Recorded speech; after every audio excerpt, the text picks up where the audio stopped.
Entre a terra e o céu. Capítulo 17. Recuando no tempo.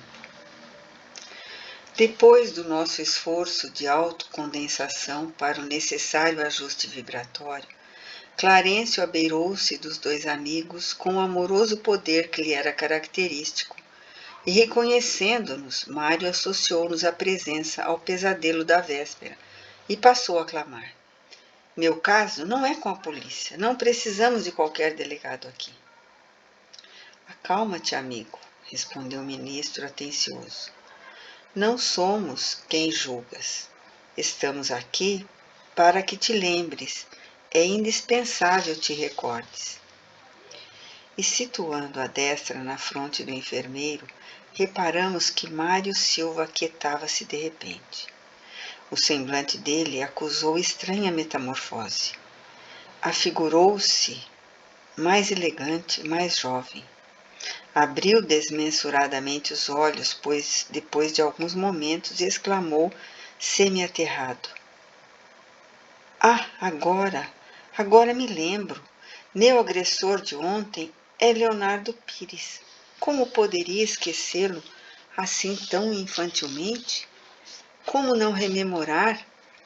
Disputávamos a mesma mulher. Achávamos-nos em look quando conheci a cantora e bailarina admirável Lola Ibahuri. Quem senão ela poderia oferecer-me o bálsamo do esquecimento? Realmente fiz tudo para separá-los. Ele não era o tipo de homem capaz de fazê-la feliz. Lola trazia consigo a beleza, a juventude e a arte reunidas, e eu carregava no peito o esquife dos sonhos mortos. Deu-me o repouso de que minha alma necessitava. Restaurou-me. Mas que domingo terrível aquele da praça embandeirada em Piraju. Deslocavam-se as forças para a caça ao inimigo. Imaginava, porém, a melhor maneira de reencontrar a mulher querida. E naquela manhã de terrível memória, consegui a simpatia de Frei Fidelis antes da missa. O caridoso Caputinho auxiliar-me-ia, advogando-me a causa. Lola não deveria movimentar-se. Entretanto, poderia por minha vez tornar a retaguarda.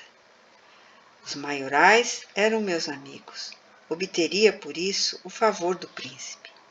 Arquitetava meus planos quando encontrei Leonardo. Não supunha conhecesse ele a deserção da companheira, e procurei agradá-lo, aceitando-lhe a companhia. O suculento repasto exigia algum trago de vinho, e Pires não hesitou, ministrando-me o veneno que trazia as ocultas. Ah, bandido, bandido!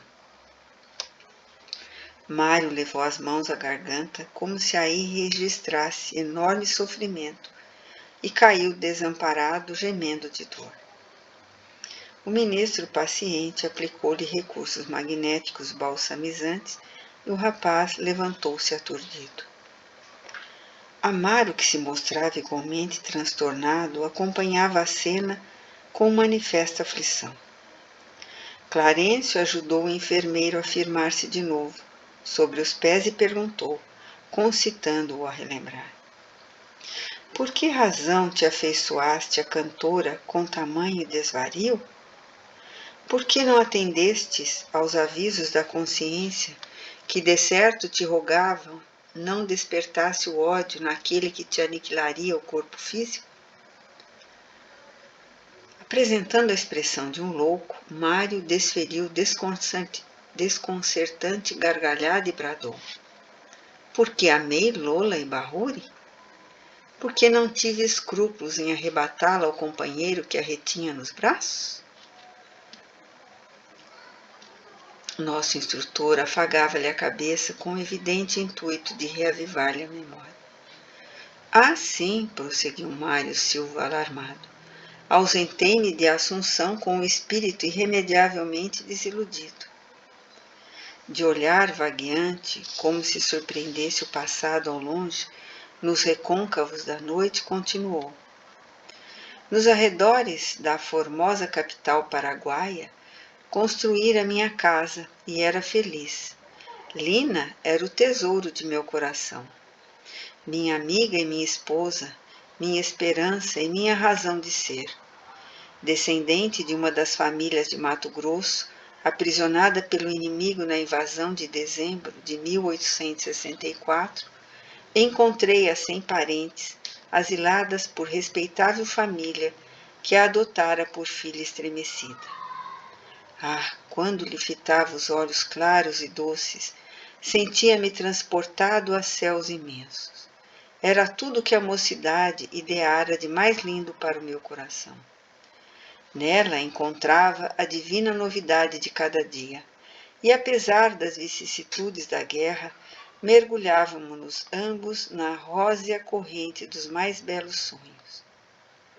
O próprio Marquês de Caxias conheceu-a e animou-nos à união. Foi assim que, em janeiro de 1869, quando a trégua nos atingia, um sacerdote consagrou-nos o casamento.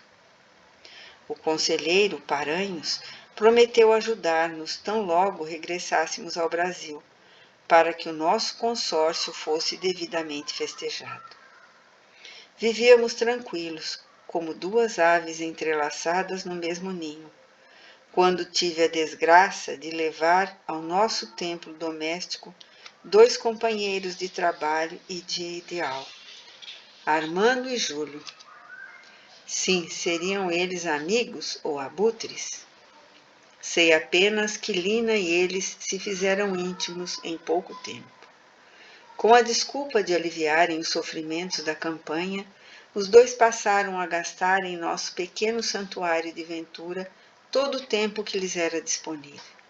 Descansava minha alma na confiança sincera, até que um dia o semblante do narrador alterou-se de súbito. Esgares de amargura modificaram-lhe a feição, imprimindo a voz lúgubre e acento, continuou atormentado. Até que um dia encontrei Lina e Júlio abraçados um ao outro, como se o tálamo lhes pertencesse. Cravou em nós o olhar agora, coruscante e terrível, e acrescentou: compreenderão acaso a dor do homem que se vê irremissivelmente atraiçoado pela mulher em que se apoia para viver? Entenderão o incêndio que lavra o espírito flagelado de quem num minuto vê destruídas as esperanças da vida inteira? Tudo é treva para quem carrega consigo mesmo o carvão dos enganos mortos. Não quis acreditar no que via e interpelei a mulher amada. Lina, porém, atirou-me no rosto o mais frio desprezo. Afirmou rudemente que não podia amar-me senão como irmã que se compadece de um companheiro necessitado, que me desposara simplesmente para fugir às humilhações que experimentava numa terra estrangeira e que eu efetivamente deveria desaparecer. Envergonhado, invoquei a proteção de superiores amigos e fugi de Assunção. Eu era, contudo, um homem diferente. A segurança de caráter que cultivava brioso fora abalada nos alicerces. Viciei-me, confiei-me ao álcool e ao jogo. Do militar responsável, desci à condição de aventureiro infeliz. Foi assim que encontrei Lola e Leonardo, e não hesitei em exterminar-lhe a felicidade. É muito difícil albergar respeito aos outros quando fomos pelos outros desrespeitados. Valendo-se da pausa que se evidenciava espontânea, Clarencio indagou: e nunca recebeste notícias da esposa? Mário Silva, reconduzido à personalidade de Esteves pela influência magnética, exibiu sarcástico sorriso e informou: Lina, que passei a odiar, era demasiado cruel. Achava-me não longe de Assunção, depois de 3 meses sobre a mágoa terrível que me fora sacada, quando vim a saber que Júlio fora igualmente escarnecido por ela. Certo dia, de volta ao lar, encontrou-a nos braços de Armando. e o outro amigo que parecia consagrar-nos estima fraternal. Menos forte que eu mesmo, Júlio esqueceu-se do revés com que me dilacerara semanas antes, e cego de absorvente afeição, ingeriu grande dose de corrosivo. Socorrido a tempo, na caserna, conseguiu sobreviver, mas incapaz de suportar os males corpóreos decorrentes da intoxicação, depois de alguns dias embebedou-se deliberadamente e arrojou-se às águas do Paraguai, aniquilando-se enfim. Depois disso, nada mais soube. A morte aguardava-me em Piraju. O destino marcara-me impiedoso. Mário fixou o desagradável Caranton e acrescentou: sou um poço de fel, não posso modificar-me. Haverá paz sem justiça e haverá justiça sem vingança. Nosso orientador ergueu a voz calmamente e considerou generoso. É necessário esquecer o mal, meu amigo. Sem aquela atitude de perdão recomendada pelo Cristo, seremos viajores perdidos no cipoal das trevas de nós mesmos.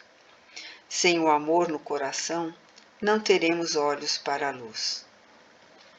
Silva dispunha-se a responder. Entretanto, Amaro fizera ligeiro movimento e mostrou-nos singularmente renovado. Seu veículo espiritual parecia haver regredido no tempo. Revelava-se mais leve e mais ágil, e sua face impressionava pelos traços juvenis.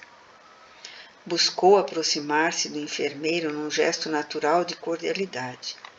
Todavia, observando-lhe o rosto metamorfoseado, o antagonista bradou entre o ódio e a angústia. Armando? Armando? Pois és tu? O Amaro que hoje detesto é o mesmo Armando de ontem? Onde me encontro? Enlouqueci porventura? Instruindo-nos cuidadoso, Clarencio falou rápido. Não precisei despender grande esforço para que a memória de Amaro tornasse ao pretérito.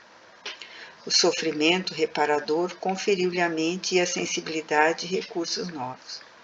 Bastou-me tocá-lo de leve para que aproveitasse a digressão do antigo companheiro, recuperando as recordações da época em estudo. O esposo de Zulmira procurava estender braços amigos ao adversário que o contemplava, galvanizado de assombro. Contudo, recuando de repente, como animal ferido, Mário gritou em desespero. Não, não te acerques de mim. Não me provoques, não me provoques. O ministro, no entanto, situando-se entre os dois, pediu comovidamente. Tenhamos calma. Respeitemo-nos uns aos outros. E dirigindo-se particularmente ao enfermeiro, determinou sem afetação. Agora é o momento de nosso amigo. Comentaste o pretérito à vontade. É indispensável que Amaro fale por sua vez. A justiça, em qualquer solução, deve apreciar todas as partes interessadas. Contido pela força moral da advertência, Mário calou-se, e voltados para o ferroviário, que se fizera mais simpático pela serenidade de que se investira, continuamos a escuta.